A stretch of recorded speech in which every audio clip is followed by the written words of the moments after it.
சூப்பரான டேஸ்ட்டுங்க. கோதுமை மாவு கூட இந்த மாதிரி ஒரே ஒரு முட்டையை மட்டும் சேர்த்து செஞ்சு பாருங்கள். இதுக்கப்புறம் கடைக்கு போய் நீங்கள் வாங்கவே மாட்டீங்க. அவ்வளோ சூப்பரான டேஸ்ட் இருக்கும்.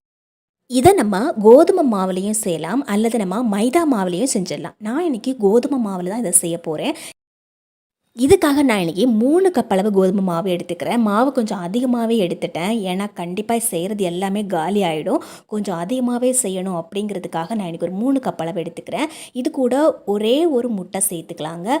இப்போது நம்ம இதுக்கு தேவையான அளவு உப்பு, 1/2 ஸ்பூன் அளவு உப்பு சேர்த்துக்கலாம். மாவுக்கு மேலே நம்ம ஊற்றிருக்கக்கூடிய முட்டையை கை வச்சு உடச்சிட்டு இந்த மாவு கூட முதல்ல நம்ம மிக்ஸ் பண்ணி விட்டுக்கலாம். ஏன்னா நம்ம தண்ணி சேர்க்குறதுக்கு முன்னாடியே இந்த முட்டையை சேர்த்து விட்டோம் அப்படின்னா நமக்கு முட்டை ஸ்மெல் வராமல் இருக்கும்.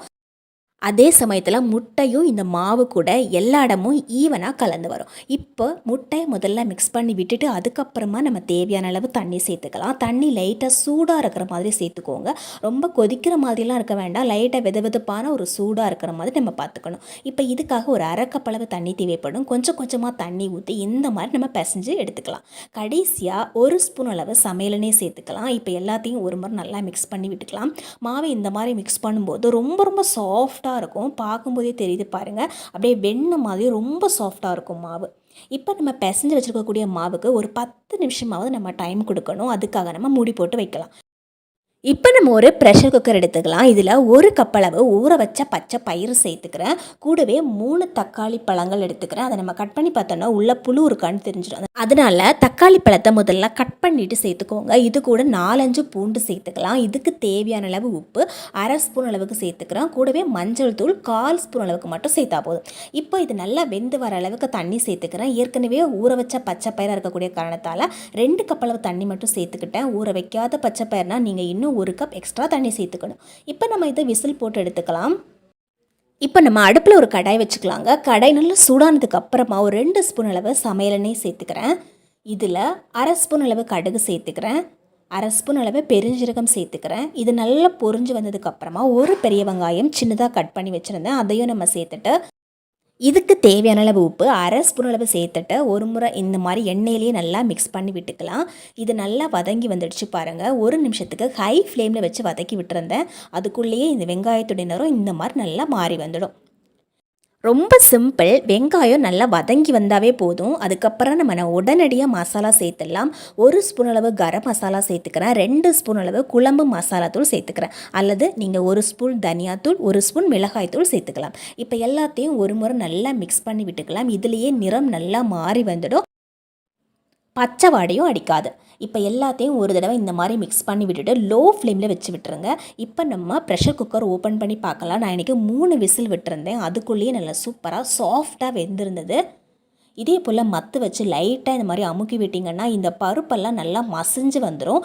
எவ்வளோ தூரம் இது நல்லா மசிஞ்சு வருதோ அந்த அளவுக்கு இது டேஸ்ட்டு நல்லா இருக்கும். அதுக்காக தான் நம்ம இந்த மாதிரி மசிச்சு எடுத்துக்கிறோம். நீங்கள் அப்படியே செய்யணும் அப்படின்னு நினச்சா கூட செஞ்சுக்கலாம். ஆனால் நல்லா இந்த மாதிரி மசிச்சு செய்யும்போது டேஸ்ட்டு நல்லாயிருக்கும். இப்போ நம்ம ஏற்கனவே மசாலா எல்லாம் எண்ணெயில் ஒரு முறை வறுத்து வச்சுருந்தோம். அதில் அப்படியே நம்ம ஊற்றி விட்டுக்கலாம். தேவையான அளவு தண்ணியும் சேர்த்துக்கலாம். நல்லா மசிஞ்சு இருக்கிறதால நமக்கு இந்த மாதிரி நல்லா கெட்டியாக இருக்கும் பாருங்கள். தேவைக்கு தகுந்த மாதிரி நம்ம தண்ணி சேர்த்துக்கலாம். இப்போ நம்ம ஒரு மிக்ஸி ஜார் எடுத்துக்கலாம். இதில் 1/2 கப் அளவு தேங்காய் சேர்த்துக்கிறேன். 1/4 ஸ்பூன் கசகசா, 5 முந்திரி பருப்பு தண்ணியில் ஊற போட்டு வச்சுருந்தேன். இதை சேர்த்து அரைக்கும்போது சூப்பரான டேஸ்ட்டு கொடுக்கும். அதுக்காக தான் நம்ம இதை சேர்த்துருக்குறோம். நீங்கள் வெறுமனே முந்திரி பருப்பு சேர்க்கணும் அப்படின்னு நினச்சிங்கன்னா கூட முந்திரி பருப்பு மட்டுமே கூட சேர்த்து அரைச்சிக்கலாம். கூடவே நல்ல வாசனைக்காக 1/2 ஸ்பூன் பெருஞ்சீரகம் சேர்த்துட்டு கொஞ்சம் தண்ணி சேர்த்து இந்த மாதிரி நல்லா பேஸ்ட்டாக அரைச்சி எடுத்துக்கோங்க. ரொம்ப சூப்பரான கிரேவிங்க இது. இது எல்லாத்துக்குமே செட் ஆகும். இட்லி, தோசை, சப்பாத்தி, தோசை, பரோட்டா இப்படி எல்லாத்துக்குமே ஒரு சூப்பரான காம்பினேஷனாக இருக்கும். அதுவும் அவ்வளோ ஹெல்த்தியாகவும் இருக்கும். ரொம்ப டைம் எடுக்காமல் ஈஸியாக டேஸ்ட்டாக செய்யணும் அப்படின்னு நினச்சிங்கன்னா இந்த மாதிரி ஒரு முறை நீங்கள் செஞ்சு பாருங்கள். இப்போ நம்ம இதை மூடி போட்டு விட்டுறலாம். இப்போ நம்ம ஏற்கனவே பிசைஞ்சு வச்சுக்கக்கூடிய மாவு ரொம்ப சாஃப்டாக நமக்கு நல்லா ஊறி இருக்கும். அதில் ஒரே ஒரு உருண்டை மட்டும் இந்த மாதிரி எடுத்துக்கோங்க. லைட்டாக அதில் மேலே கொஞ்சமாக மாவு போட்டு விட்டுருங்க. அப்போ தான் இது கொஞ்சம் கூட ஒட்டாமல் வரும். இப்போ இந்த மாதிரி நம்ம இதை தேய்ச்சி விட்டுக்கலாம். நார்மலாக நம்ம சப்பாத்திக்கு பிசையக்கூடிய மாவை விடையும் நம்ம இந்த மாதிரி முட்டை சேர்த்து பிசையும் போது மாவு ரொம்ப ரொம்ப சாஃப்டாக இருக்கும்.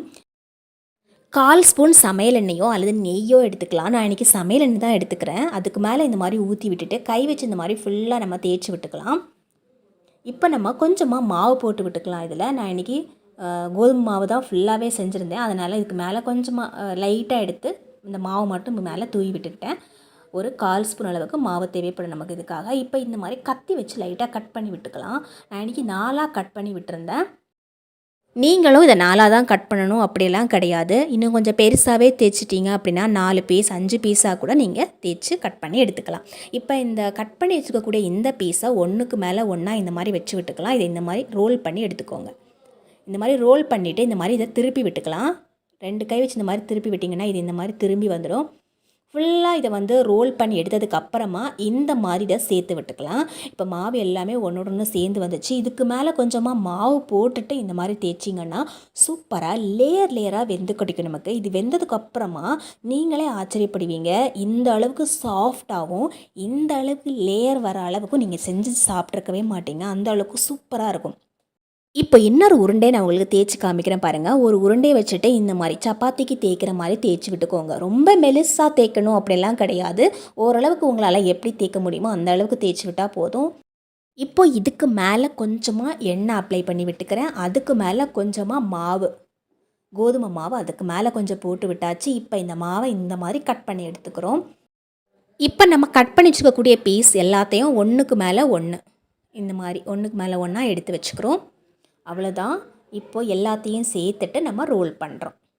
இந்த மாதிரி சுருட்டி விட்டுட்டு நம்ம ரோல் பண்ணிக்கிறோம். அவ்வளோதான். ரொம்ப ரொம்ப ஈஸி. நீங்கள் இந்த மாதிரி கோதுமை பரோட்டா செஞ்சு பாருங்கள். செம்மையாக இருக்கும். அவ்வளோ டேஸ்ட்டு, செம்ம சாஃப்ட்டு. முக்கியமாக எல்லாருமே பரோட்டா செய்யணும், பரோட்டா சாப்பிட்ணும் அப்படின்னு ஆசைப்படுறவங்க கூட மைதா மாவில் தான் செஞ்சு சாப்பிடுவாங்க. மைதா மாவு அன்ஹெல்தி அப்படின்னு சொல்கிறது நமக்கு எல்லாருக்குமே தெரியும். இருந்தாலும் பரோட்டா சாப்பிட்ணும் அப்படின்னு நினச்சின்னா மைதா மாவில் தான் செய்வோம். ஆனால் இந்த மாதிரி நீங்கள் கோதுமை மாவில் செஞ்சு பாருங்கள். செம்ம சூப்பராக இருக்கும். அவ்வளோ சாஃப்டாக இருக்கும். இப்போ நம்ம ரெடி பண்ணி வச்சுக்கக்கூடிய குழம்பு கூட ரெடி ஆகிடுச்சு. நல்லா கொதி வந்து பச்சை வாடை எல்லாமே போயிடுச்சு. இதுக்கு மேலே கொஞ்சமாக கட் பண்ணி வச்சுக்கக்கூடிய புதினா இலை, கொத்தமல்லி தலைகள், கொஞ்சம் கறிவேப்பிலைகள் எல்லாத்தையும் போட்டு மிக்ஸ் பண்ணி விட்டுக்கலாம். அவ்வளோதான். இது ஒரு சூப்பரான குழம்புங்க. இது வந்து நீங்கள் சும்மா கூட செஞ்சு சாப்பிட்டுக்கலாம். இதுக்காக நீங்கள் பரோட்டா செஞ்சு இது கூட தான் செஞ்சு சாப்பிடணுன்னு கிடையாது. நீங்கள் ஒரு தோசை செய்கிறீங்க, இட்லி செய்கிறீங்கன்னா கூட இந்த பச்சை பயிறு குழம்பு செஞ்சு பாருங்கள். அவ்வளோ சூப்பராக இருக்கும். இப்போ நம்ம நார்மலாக கல் சுடானதுக்கப்புறமா இதுக்கு மேலே போட்டு வேக வைக்க வேண்டியதான். இது வெந்து வரும்போதே அந்த லேயர்ஸ் எல்லாம் அப்படியே தெரியும் பாருங்கள். அது வெந்து வரும்போதே அந்த லேயரும் ஒன்று ஒன்றா நமக்கு தனியாக வெந்து வர்றது அப்படியே தெரியும். எல்லாத்தையுமே நம்ம வந்து வேக வச்சு எடுத்துட்டோம். இப்போ கடைசியாக நம்ம என்ன பண்ண போகிறோம் அப்படின்னா இந்த மாதிரி லைட்டாக அதை தட்டி விட்டுக்கலாம். ஏன்னா இந்த லேயர்ஸ் எல்லாம் அப்படியே வெந்திருக்கும். நம்ம வந்து இந்த மாதிரி தட்டும்போது அது எல்லாமே வெளியே தெரிய ஆரம்பிக்கும். வாவ், எவ்வளோ சூப்பரான லேயர்ஸ் எல்லாம் பிரிஞ்சு வந்திருக்கு பாருங்கள். அவ்வளோ அழகாக இருக்குது பார்க்குறதுக்கு. உண்மையாகவே சாப்பிட்றதுக்கு அவ்வளோ சாஃப்டாக இருந்தது. செம்ம டேஸ்டியாக இருந்தது. இதில் முட்டை சேர்த்துருக்குறோம் அப்படின்னு நம்ம சொன்னால் கூட நம்ப மாட்டாங்க. ஏன்னா இதில் கொஞ்சம் கூட முட்டை ஸ்மெல்லே அடிக்காது. கடையில் நம்ம பரோட்டா வாங்கினோன்னா மைதா மாவு அவ்வளோ கெட்டியாக இருக்கும். உள்ளே இருக்கக்கூடிய மாவு கொஞ்சம் கூட வெந்து கூட இருக்காது. அப்படியே இருக்கும் பார்க்குறதுக்கு. அதில் தான் இந்த மாதிரி கோதுமை மாவுலேயே ட்ரை பண்ண ஆரம்பித்தோம். ஆனால் சூப்பராக இருந்தது. ரொம்ப டேஸ்டியான பரோட்டா சாப்பிட்ணும் அப்படின்னு நினச்சிங்கன்னா இந்த மாதிரி நீங்கள் கோதுமை மாவுலேயே செஞ்சு பாருங்கள். செம்ம டேஸ்டியாக இருக்கும். வீடியோ பிடிச்சா லைக் பண்ணி ஷேர் பண்ணுங்கள். கண்டிப்பாக ட்ரை பண்ணி பாருங்கள். உங்கள் ஃப்ரெண்ட்ஸ் அண்ட் ஃபேமிலிக்கு இந்த வீடியோவை ஷேர் பண்ணுங்கள்.